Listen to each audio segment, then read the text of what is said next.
Hello and welcome, this is Cheryl. Thank you so much for joining me today. In this video, I'm sharing a clean and simple seaside birthday card. This one is actually a really easy and quick one to put together. There's a little bit of drying time involved, which makes it take just a little bit longer, but it's really quick and easy. I'm using the See You Soon stamp set from Pajama Crafter stamps.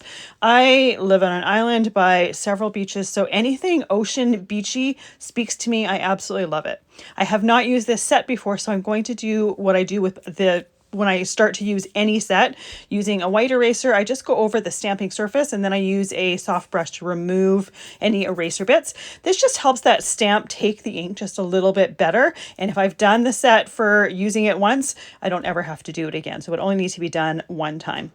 I'm working on some Hammermill cardstock here. I have it trimmed down to 4 inches by 5¼ inches so that when I do my ink blending, I get a little bit of a heavier amount of ink around the outside edges and it fits right onto my A2 card base really easily.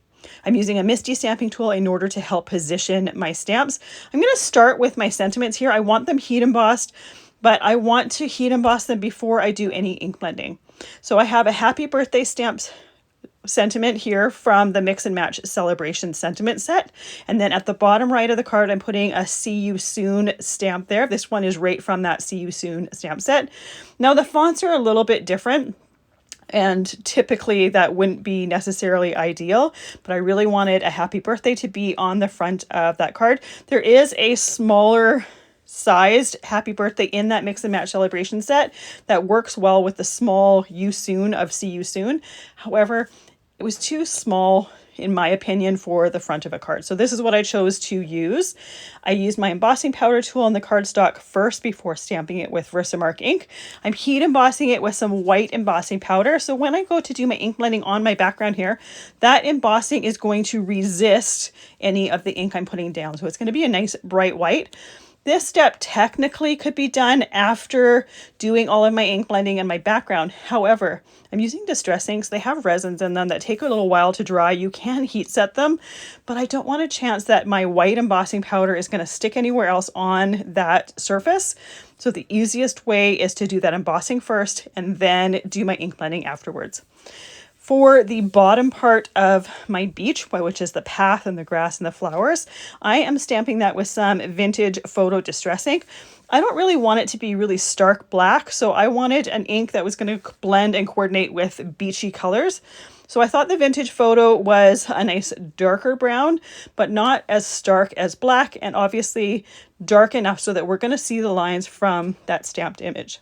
For the water part here, I'm also going to heat emboss this with white embossing powder. However, I wanted to make sure that that bottom part of my stamp, the one that I did with the vintage photo, was stamped first so that I had my right spacing on the front of the card. So I positioned both of them at the same time and then just inked that vintage photo one, took that off when I was done with it, then went back with that VersaMark ink and white embossing powder for the wavy lines on the ocean. So they're going to be nice and stark white to see those waves on the water. The very last thing I'm going to stamp on my piece before I start my ink blending is the seagulls in the sky. So there's 3 different seagull stamps. I'm going to stamp each one of them one time, but you could obviously do multiples if you wanted to.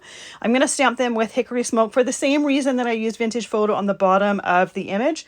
I don't want it to be stark black. However, you could create or stamp them all with stark black and have more of a dramatic silhouette type look if you wanted. So I am going to place them, use my Misti stamping tool once again. Now these stamps are sticky on the side when you're placing them. To help them not stick to your fingers while you're moving them, you can use a damp cloth to damp your fingers, or you could lick them if you want. It just helps those stamps not to quite stick to your fingers quite as much, especially if you're trying to get some precise positioning there. So I'm done all of my stamping. I can put those stamps away as well as the Misti. Now, most of those inks I used were distress inks. They're just a dye-based ink. I can just use a damp cloth to clean them off. And I typically will use that same damp cloth for cleaning off my VersaMark ink on the stamps that I like to emboss with. For my background here, I'm using large Spellbinders blending brushes. These cover a nice large area and you get a nice light coat of the ink. It doesn't go too heavy, but you can always put more layers on and darken it if you want. So that first color I used there was Frayed Burlap. For my sky and my ocean, I'm starting with Tumbled Glass. doing a nice light coat. And I'm doing it over that whole top area.